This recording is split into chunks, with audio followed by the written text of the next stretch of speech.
Vokasi, saat ini kita sedang melesat di Semarang.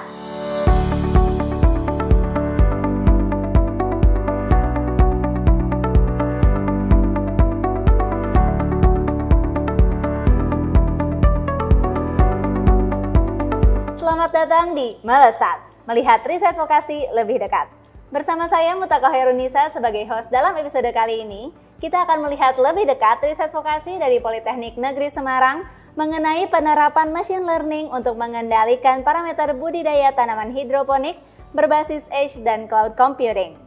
Sudah bersama saya di sini Bapak Helmi dari Politeknik Negeri Semarang. Ya. Selamat pagi Pak. Pagi Mbak. Bagaimana kabarnya, baik Pak? Alhamdulillah baik-baik. Alhamdulillah.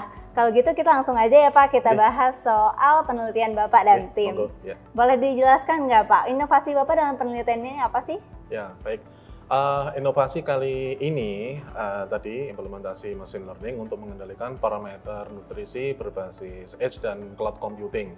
Jadi kalau biasanya petani hidroponik itu secara manual ya untuk untuk mengendalikan nutrisinya. Nah kali ini dengan alat ini itu tidak perlu lagi manual. Dia bisa memantau dan mengendalikan parameternya tersebut melalui handphone seperti itu.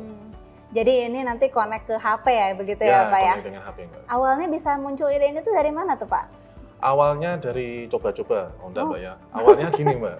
Jadi awalnya itu punya teman itu beli buku budidaya hidroponik. Nah ketika kasihkan ke saya, kita baca. Kebetulan saya kan juga hobi ikan Mbak. Di hobi ikan koi itu, dan ketika saya baca itu kenapa semua alat ukur parameternya itu mirip dengan kita di komunitas koi. Nah sehingga saya tertarik dengan hidroponik. Nah mulai dari situ sampai saya bikin greenhouse kecil-kecilan di rumah. Kemudian kita memulai risetnya itu. Kita mulai starting dari 2016 sampai dengan sekarang seperti itu. Berarti bermula dari kemiripan dengan hobi Bapak dengan ikan koi ya? Iya, karena kita senang dengan air-air Mbak. Berarti kalau untuk output yang penelitian tahun 2019 itu yang mana Pak? Outputnya antara lain Purwarupa. Purwarupanya ini itu sudah di TKT 7 karena kita implementasikan juga di Mitra SMKN 1 Bawen di Greenhouse sana.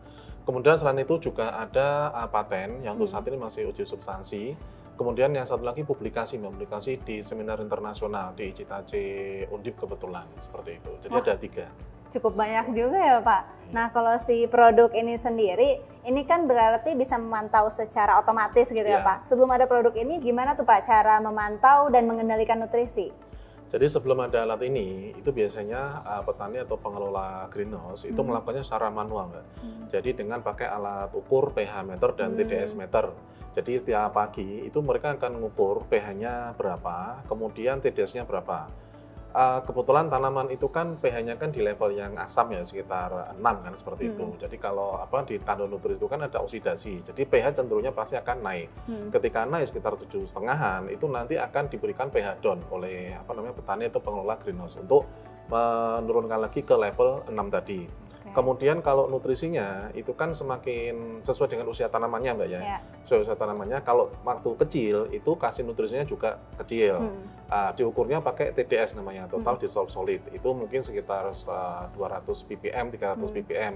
Ketika tanamannya makin besar, itu pasti nanti akan nutrisinya ditambahi bisa sampai 1000 ppm seperti itu. Nah, setelah tadi pH, kemudian nanti petani atau pengelola itu akan ngetesnya pakai TDS meternya tadi. Oh, ini kurang nih. Lalu nanti ditambah secara manual, nutrisi A itu berapa mililiter, nutrisi B nanti berapa mililiter, sehingga nutrisinya akan naik seperti itu. Nah, sehingga dengan alat ini, itu si petani dan pengelola sudah tidak perlu lagi seperti itu. Tinggal ngeset batas ambangnya aja lewat handphone. Nanti sistem akan memasukkan sendiri, baik tadi yang pH down maupun nutrisi A dan nutrisi B seperti itu. Jadi nggak perlu langsung datang ke sana, bisa lewat HP gitu ya Pak, dipantau juga ya Pak ya. Nah berarti ini nggak hanya memantau juga, cuman dia bisa langsung mengendalikan juga? Iya, bisa mengendalikan nutrisi kalian. Gimana caranya tuh Pak? Ini kelihatannya nggak ada alat-alat yang bisa menambah nutrisinya gitu Pak. Jadi ini kan alat kontrolnya Mbak, ini gateway-nya istilahnya. Kalau di sistem ini gateway-nya.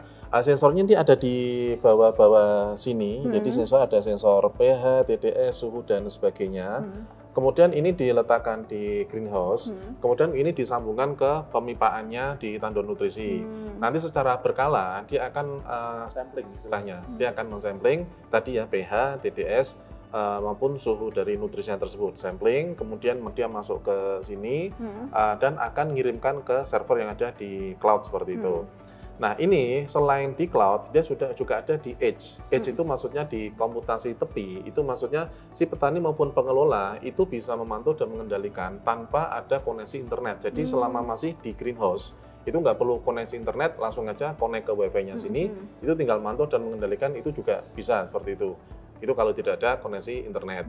Nah, setelah tadi memantau, kemudian nanti si petani tinggal masukkan batas ambangnya, pH berapa, TDS berapa, nanti disimpan. Nanti setelah tadi ngambil datanya, nanti dia akan membandingkan apakah perlu dikeluarkan pH down maupun tambahkan nutrisi. Jika perlu, ini nanti masih tersambung lagi dengan pompa-pompa lagi Mbak sebenarnya Mbak. Karena ini kan hanya sampel yang kita bawa, sebenarnya yang aslinya kan ada di greenhouse seperti itu. Ini nyambung ke pemipaan, nanti dari pompanya itu nanti akan ngambil nutrisi, ngambil pH down, dimasukkan ke dalam tandon nutrisi seperti itu. Jadi otomatis ya Pak, otomatis tambahkan atau tambahkan apa zat-zat gitu ya Pak ya? Iya, otomatis nanti akan nambahkan sendiri seperti itu. Nah, saya penasaran nih Pak, di dalam kotak ini tuh isinya kayak gimana sih Pak, biar Sobat Vokasi juga tahu nih. Oh ya, jadi di dalam kotak ini sebenarnya sama Mbak, dan dari yang bawah ini kan untuk konektor ini ya, konektor sensor-sensor. Kemudian nanti di sini ada pemroses sinyal dari sensor tersebut. Kemudian nanti terhubung ke microcontroller yang memiliki koneksi WiFi. Nah, WiFi-nya itu nanti akan terhubung ke internet dan mengirim datanya ke cloud seperti itu.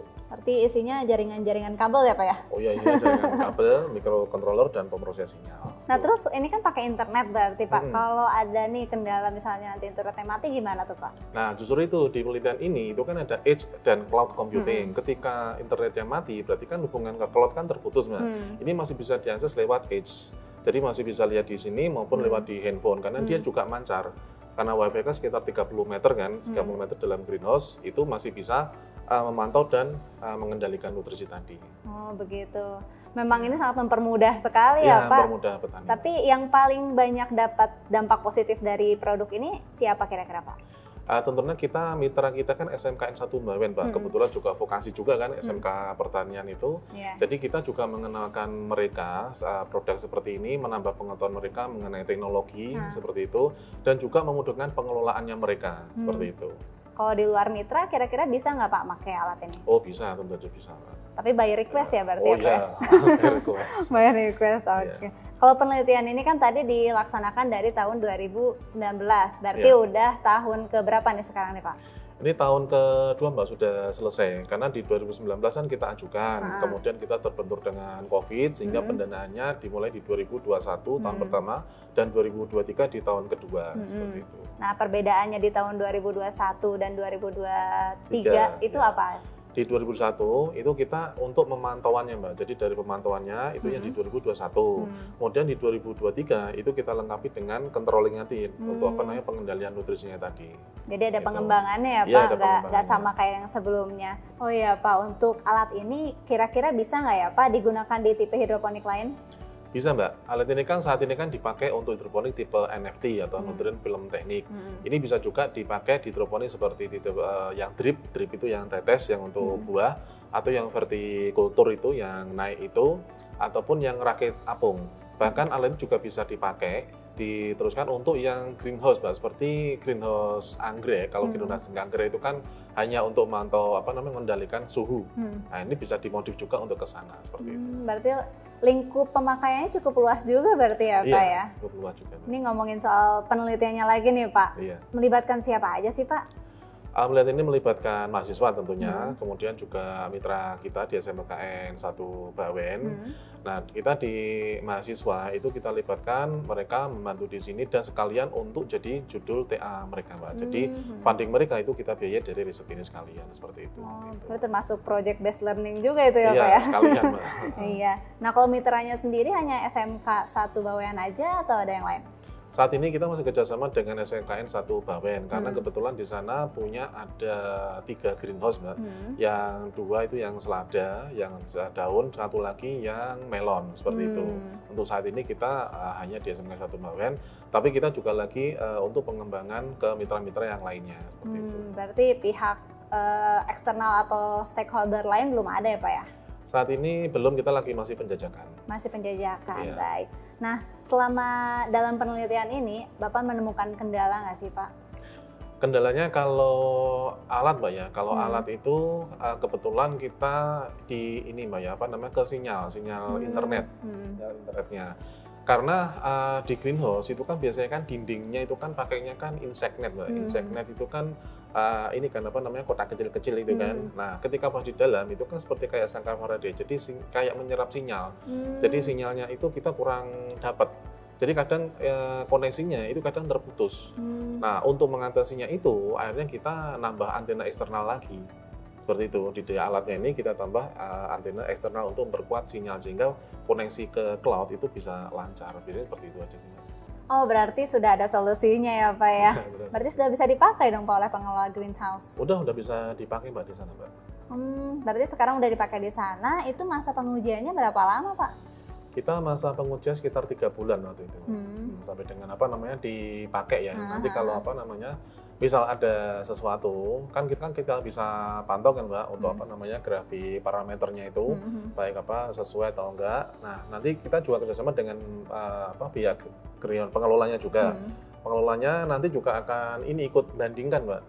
Karena kita juga nitip meter pH, TDS di sana juga, kita nitipkan. Kalau misalkan terjadi sesuatu, misalkan ada selisih pembacaan, itu mereka akan beritahu kita. Lah baru kita nanti akan ke sana.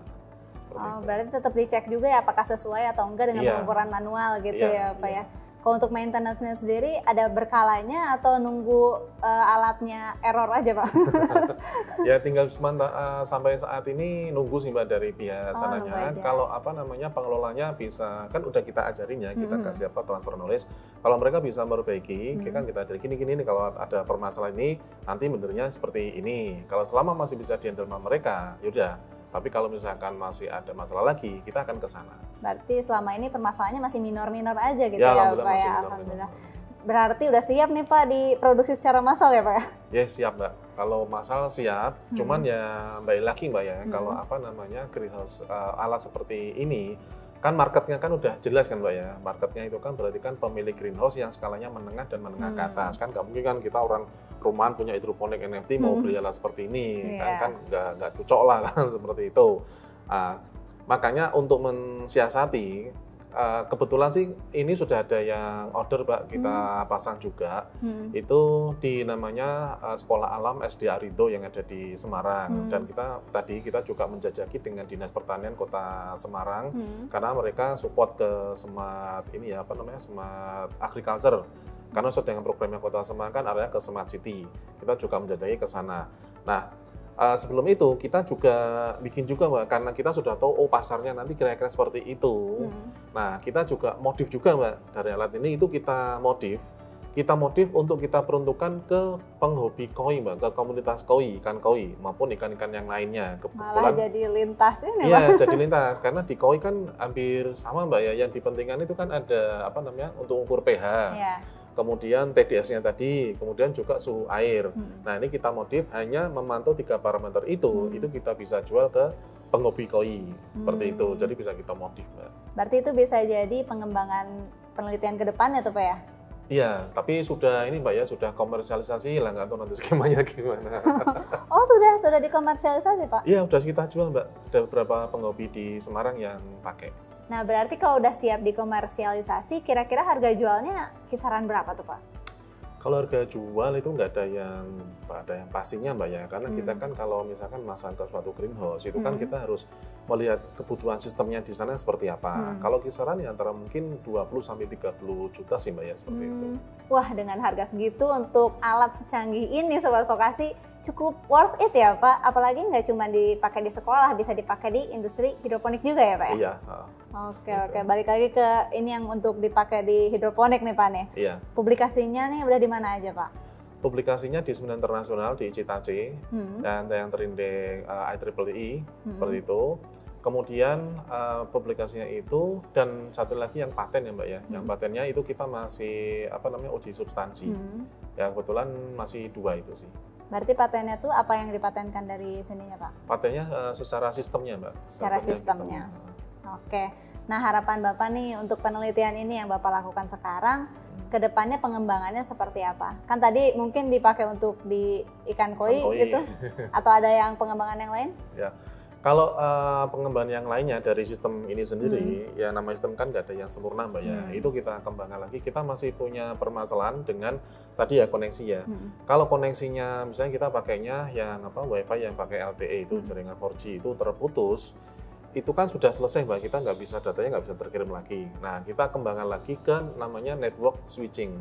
Jadi alat ini nanti dia bisa mencari sinyal yang terbaik untuk mengirimkan data ke cloud. Kalau misalkan nggak bisa, nanti dia akan switch lagi ke jaringan 3G. Seperti itu, Mbak. Kemudian yang kedua, nanti kan kita kembangkan lagi untuk sinkronisasi datanya, Mbak. Jadi ada data tadi ini kan di edge dan di cloud. Nah itu datanya harus sinkron. Data di sini dan yang di sana seperti itu. Karena untuk mensiasati ketika pas ada jaringannya terputus, koneksi internet terputus, kan nggak bisa masuk ke cloud. Tapi yang di dalam masih ada. Begitu koneksinya on lagi, dia akan sinkron. Nah, seperti itu. Berarti mau dibikin lebih canggih lagi nih Pak alatnya ya Pak. Kira-kira bisa nggak nih beberapa tahun ke depan?